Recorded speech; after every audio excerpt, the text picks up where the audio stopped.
You're tired, not the kind of tired that sleep can fix.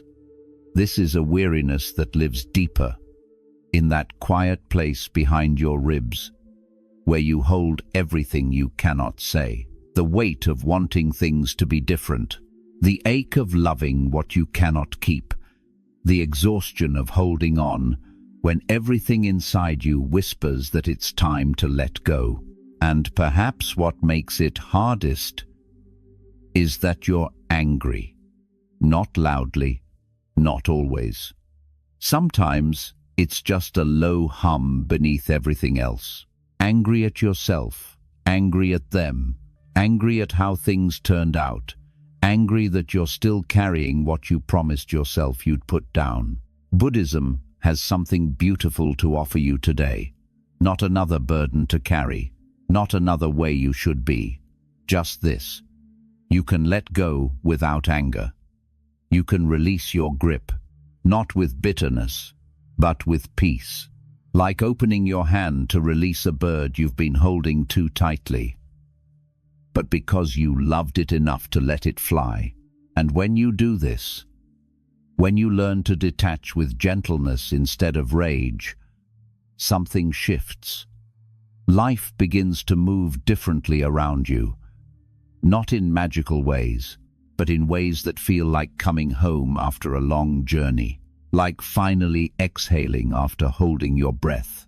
Let me walk with you through this. Gently. At your own pace. There's no rush. You've been holding on for so long now. To the relationship that once brought you joy, but now brings mostly pain. To the dream that keeps slipping through your fingers, no matter how hard you try. To the person you used to be. The one who felt more certain, more whole, more alive. To the way things were supposed to turn out. And here's what no one tells you about holding on this tightly. It doesn't feel like strength. It feels like drowning. Your chest tight. Your mind racing at 3 in the morning through conversations that haven't happened. Outcomes you cannot control. Futures you cannot see. Buddhism has a word for this. They call it attachment, but it's not quite what you might think. When the Buddha spoke of attachment, he wasn't talking about love. He wasn't saying you shouldn't care, shouldn't want, shouldn't hope. He was talking about this particular kind of suffering that comes from clutching so desperately at what we cannot hold. From trying to make permanent what is, by its very nature, always changing. It's like trying to hold water in your hands. The tighter you grip, the more it slips away. And your hands, they grow so tired from the holding. You can feel it, can't you? That weariness. It's been with you so long you've almost forgotten what it feels like to be without it. Almost forgotten that there's another way. But there is another way. A gentler way. Not a way of giving up on what you love, but a way of loving that doesn't destroy you in the process. You love them. You really do. Whether it's a person, a dream, a version of yourself, a way of life. You love it with everything you have. But somewhere along the way, without meaning to, your love became a fist. Open hands became grasping ones. Care became control. Devotion became desperation. And you can feel what this has cost you. How exhausting it is to love this way. How it pulls at you constantly, demanding attention, stealing your peace, living in your body like a constant low-grade anxiety that never quite lets you rest. This is what attachment does. It takes the most beautiful capacity we have, our ability to love, and it twists it into something that hurts. Not because love itself is painful, but because we've confused love with possession, with need, with the terrified belief that if we don't hold on with everything we have, we'll lose it all. But here's the tender truth that Buddhism offers. Real love doesn't need to hold so tightly. Real love knows how to have open hands. Think of a child learning to hold a butterfly. At first, they grip it, afraid it will fly away. But the grip hurts the butterfly, damages its wings. Then someone teaches them, cup your hands gently, let it rest there. It might fly away, yes, but if it stays freely. And there's a kind of beauty in that, which no amount of grasping can create. This is what we're learning together. How to love with cupped hands instead of closed fists. How to care deeply without clinging desperately. How to want without being destroyed by wanting. And beneath all this holding on, there's anger. Maybe you don't think of yourself as an angry person. Maybe you're the one who keeps the peace, who understands, who tries harder. But if you look closely, with gentleness toward yourself, you might find it there. That low burning, that resentment, that feeling of this isn't fair. Anger at life for not being easier. Anger at yourself for not being enough. Anger at them for not understanding, not changing, not being what you needed them to be. Anger at reality itself for being so stubbornly different from what you wanted. And here's what happens with this anger. It forms knots inside you. The Vietnamese monk Thich Nhat Hanh spoke of this so beautifully. He said that every time you're hurt, every time something painful happens and you don't know how to hold it, a knot forms in your consciousness. And if you don't learn to untie these knots, they stay there, they accumulate, they grow tighter. You carry them with you, a whole bundle of knots, some so old you've forgotten what first tied them, and they make everything harder. They make your heart feel smaller, they make the world feel harsher, they make rest impossible. But you don't have to keep carrying them. These knots can be untied. This anger can be released. Not by pretending it isn't there, not by forcing yourself to feel differently, but by learning to hold it with such tenderness that it naturally begins to soften, like ice melting in warm hands. You don't have to smash the ice. You just have to hold it gently and let your warmth do its work. While you've been holding on so tightly, something else has been slipping away. The present moment, this breath, this small, precious, unrepeatable piece of your life that's happening right now. You're sitting here, listening to these words. But part of you is somewhere else, isn't it? Rehearsing a conversation, worrying about what might happen, replaying what already did, planning how to fix it, control it, make it turn out right. And life, your actual life, is passing by like a river you're too distracted to see. This is one of the deepest costs of attachment, not just the suffering it brings, but the life it steals. All the moments you've been absent from because you were trapped in the past or the future. All the beauty you didn't notice because you were busy wanting things to be different. All the love that was offered that you couldn't receive because your hands were too full of what you were trying to hold on to. Buddhism speaks often of impermanence, how everything changes, how nothing lasts, how we cannot freeze a single moment no matter how much we want to. And at first, this teaching sounds sad. It sounds like loss. But there's something else in it, something that becomes clear when you really let it settle into your bones. If everything is impermanent, then this moment is irreplaceable. This version of yourself, this breath, this light, this feeling, it will never come again in quite this way. When you see this, really see it, Something softens. The desperate need to make things different fades.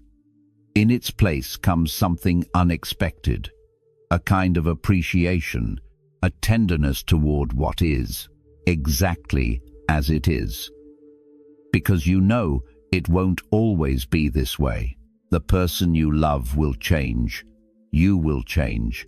This pain you're feeling will change. This joy will change. Everything, always, moving like water. And you can either spend your life fighting that flow, or you can learn to move with it. When you hear the words, let go, what rises in you? For many of us, it sounds like giving up, like admitting defeat, like becoming cold, uncaring, someone who doesn't feel things deeply anymore. Like you'd have to stop loving the people you love, stop pursuing the dreams that matter, stop being yourself. But this isn't what letting go means, not in the way Buddhism teaches it. Letting go doesn't mean you stop caring. It means you stop suffering over your caring. It means you love with an open hand instead of a closed fist.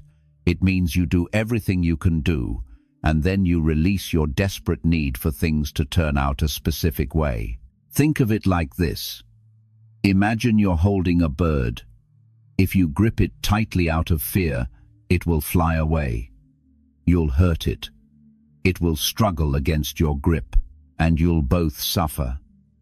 But if you hold it gently, with cupped hands, it might stay, it might rest there, and if it flies, it flies. Your hands are still there, still open, still capable of holding the next thing that comes. This is what detachment looks like. Not empty hands, but open ones. Not an empty heart, but a spacious one. A heart that can hold joy and sorrow, gain and loss, presence and absence, without being destroyed by any of them. You can want something deeply and still be okay if you don't get it. You can love someone completely and still survive if they leave. You can hope, dream, work, try with everything you have, and simultaneously hold it all lightly enough that you're not crushed when it changes. This isn't weakness. This is the deepest strength there is. The strength to keep your heart open in a world that keeps changing. The strength to love what you cannot keep. The strength to try even when you cannot control the outcome. There's a quality of mind that Buddhism cultivates, and they call it equanimity. In Pali, the ancient language of the Buddha's teachings, the word is upekkha. It's often mistranslated as indifference, as not caring, as some kind of emotional flatness where nothing touches you anymore. But this misses something essential, something beautiful. True equanimity isn't the absence of feeling, it's the presence of balance. It's a mind that can remain steady, not because it's numb, but because it's deeply rooted. Like an old tree that bends in the storm but doesn't break. That feels the wind, that moves with it, but that stays grounded. Imagine watching the ocean. The waves come and go. Some are gentle, some are powerful. Some bring beauty, some bring debris. But the ocean itself isn't disturbed by any of it. It receives everything, holds everything, and remains itself. This is what we're cultivating. Not a mind that doesn't feel, but a mind that isn't thrown by feeling. Not a heart that doesn't care, but a heart that doesn't break under the weight of caring. When good things happen, you feel the joy. You let it be what it is, a wave that came, and a beautiful and temporary. When difficult things happen, you feel the pain. You really feel it, but you don't multiply it with resistance. Don't make it mean something about who you are or whether life is good. You let it be what it is, a wave that came, and, like all waves, will eventually pass. This is equanimity. This is freedom. Not freedom from feeling, but freedom within feeling. The ability to experience your life fully without being destroyed by its changes. There's a reason you've been holding on so tightly, and it's worth understanding what it is. Usually, we cling because we're afraid of loss, of being alone, of not being enough, of things falling apart, of the emptiness we imagine waits for us if we let go. We believe that our holding on is what keeps us safe, what prevents disaster, what makes us matter. But if you look closely, with real honesty, you'll see something. The holding on isn't preventing the suffering. It is the suffering, the relationship you're clinging to. The clinging is what's making it heavy, not the relationship itself. The dream you're grasping at, the grasping is what's making it feel so far away, not the dream itself. The control you're trying to maintain, the trying is what's exhausting you, not the situations you're trying to control. This is what Buddhism means by wisdom, not some abstract philosophical knowing, but this direct seeing into how your own mind creates suffering. When you see it clearly, not as a judgment but as a simple fact, something releases naturally. It's like realizing you've been wearing shoes that are too small. You don't have to convince yourself to take them off. Once you really feel how much they hurt, once you understand that you can just not wear them, the choice becomes obvious. The same thing happens with attachment. Once you see clearly that the desperate holding on is causing the pain, not preventing it, the grip naturally loosens, not because you're forcing it to, but because you understand. And understanding changes everything. Everything changes. Everything passes. Nothing stays the same. At first, this truth feels like bad news, like the diagnosis of a disease we all have and can't cure. We spend so much of our lives trying to make things permanent, trying to lock in the good moments, trying to prevent the losses, trying to stop time. But here's what happens when you stop fighting impermanence and start befriending it. You begin to see its gifts. The pain you're feeling right now, it's impermanent. It feels like it will last forever, but it won't. It can't. Everything changes, including this. The mistake you made, impermanent. The shame you carry, impermanent. The situation that feels impossible, impermanent. Even your suffering, as real as it feels, is part of this great river of change. And, yes, the joy is impermanent too.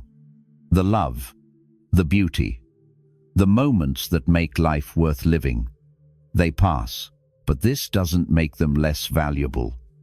If anything, their temporary nature is what makes them precious.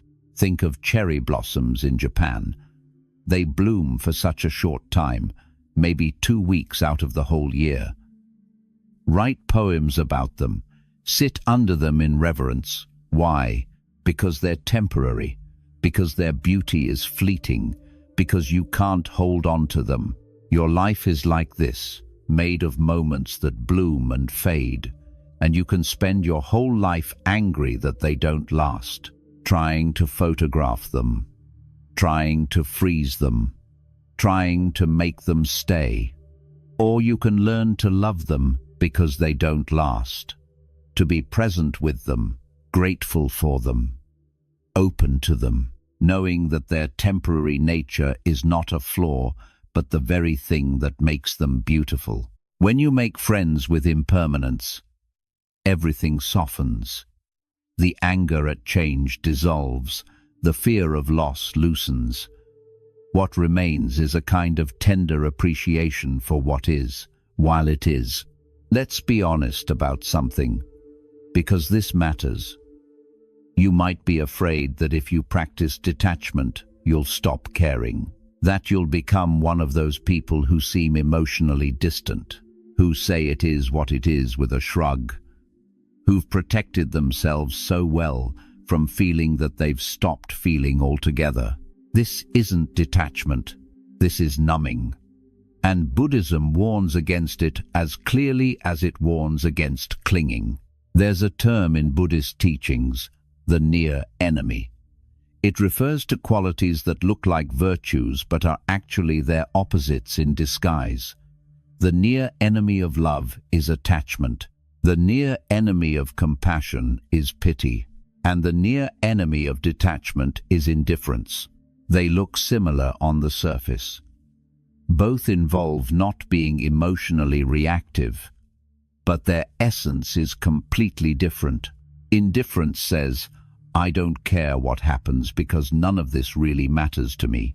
Detachment says, I care deeply, and because I care, I'm releasing my need to control the outcome.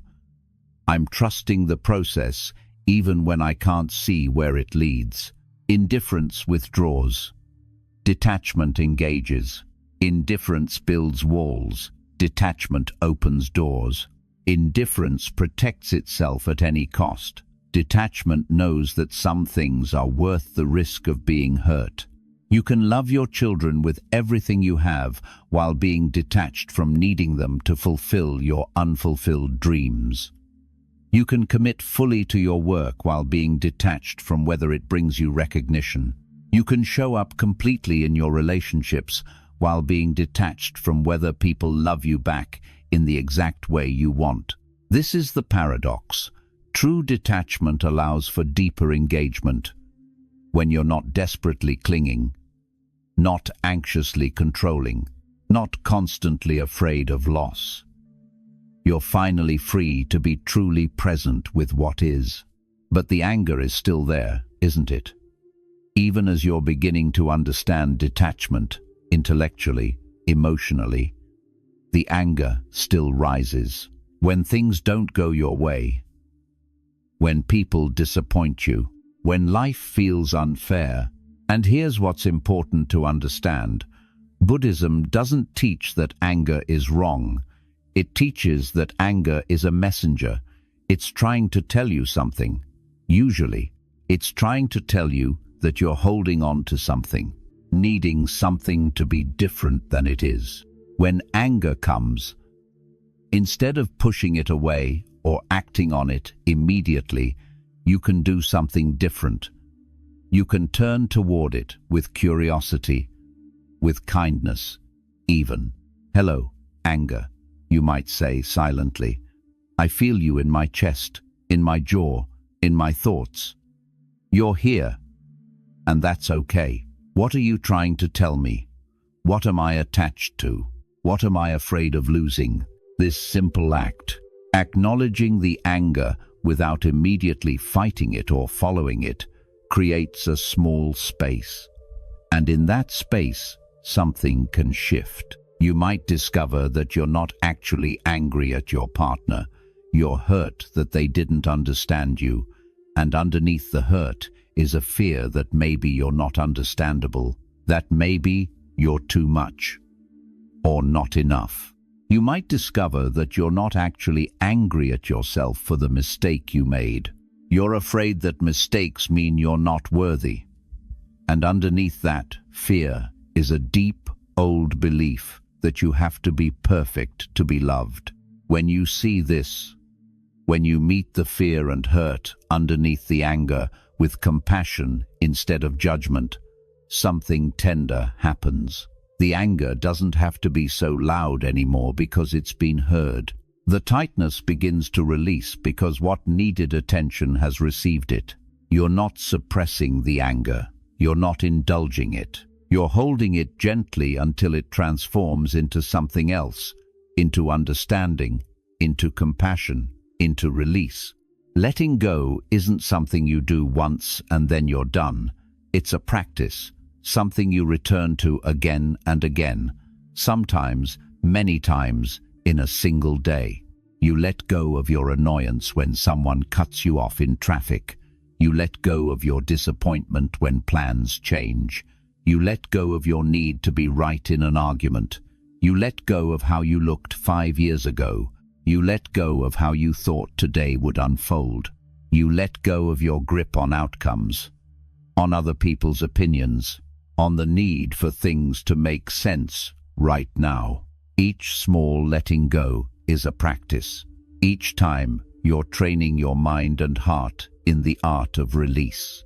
You're building the neural pathways of equanimity, strengthening the muscles of peace, teaching yourself that it's safe to open your hands, and slowly, gradually, almost without noticing, the holding on becomes less automatic. The clinging loosens.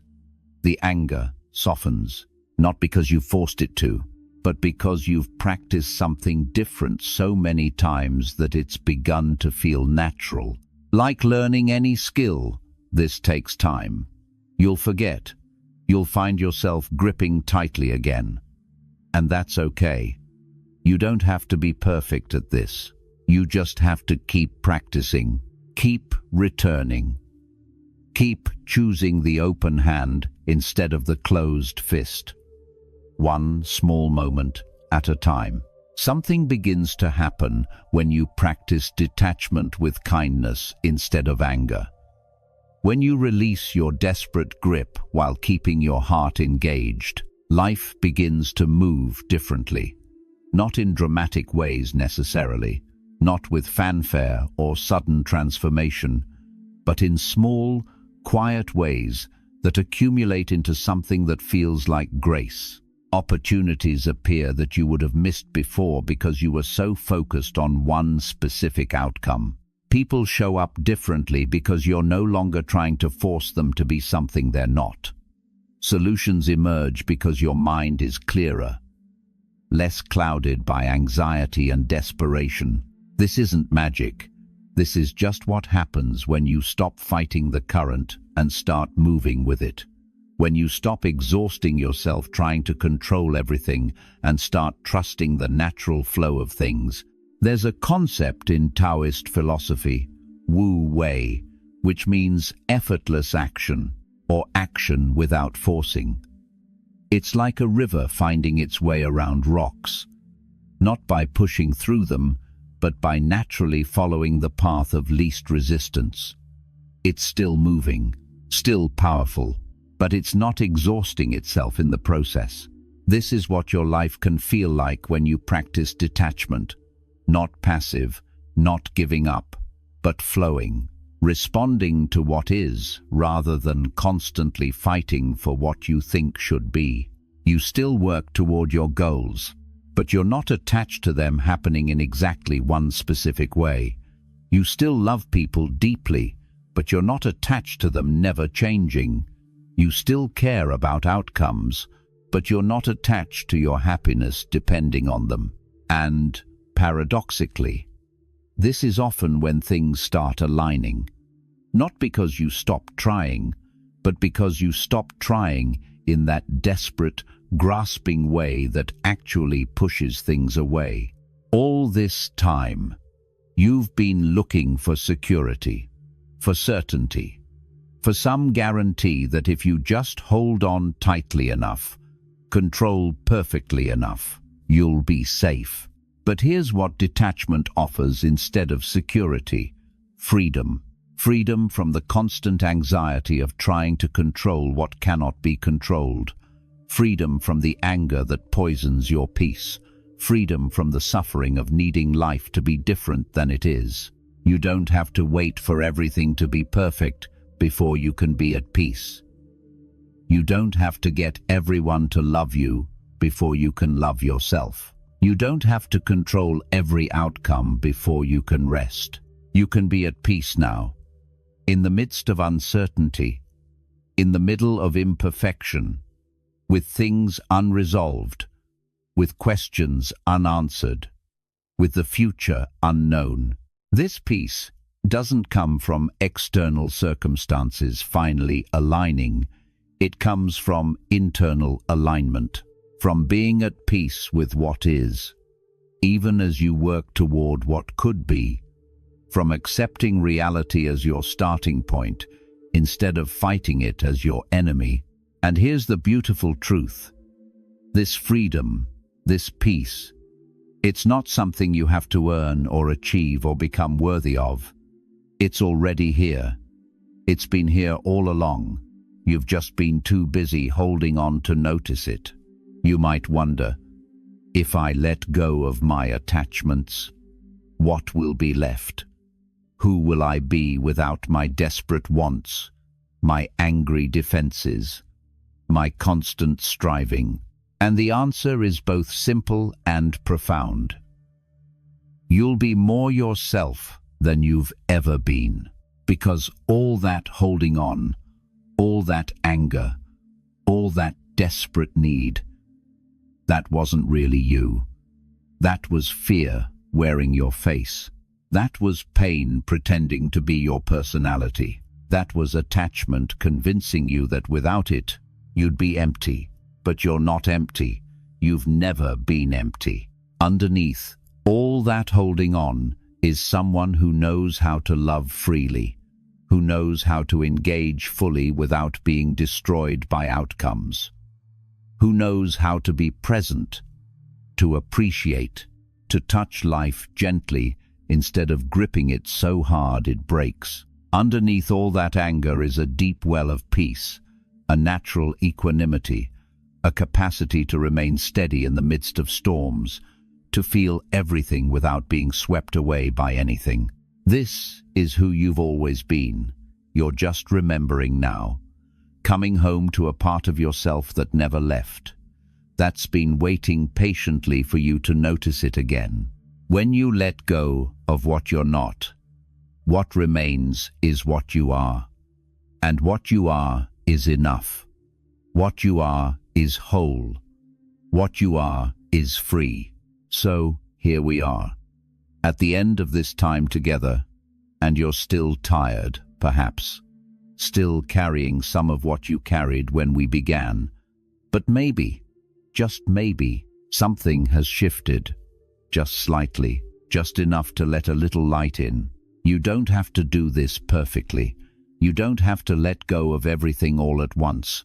You don't have to become some enlightened being who never feels attachment or anger again. You just have to start, right here, right now, with whatever is present. Maybe it's letting go of the argument you've been replaying. Maybe it's releasing your grip on how today was supposed to go. Maybe it's exhaling the anger you've been holding in your chest.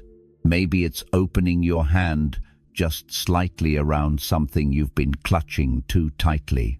Just one small release, one small letting go, one small step toward freedom. And then tomorrow, you'll practice again. And the day after that, not perfectly, not completely, just one moment at a time, one breath at a time, one small opening of your hands at a time. Buddhism teaches that liberation isn't some distant achievement. It's available right now, in this moment, in your willingness to be present with what is, to release your grip on what isn't, to trust that you can be okay even when things aren't okay. The river is still flowing. The seasons are still changing. The waves are still moving toward the shore and back again. This is the nature of things. This has always been the nature of things. And you? You don't have to fight it anymore. You can rest. You can release. You can let yourself be carried by the current instead of exhausting yourself trying to swim upstream. This is the teaching. This is the gift. This is what's been waiting for you all along.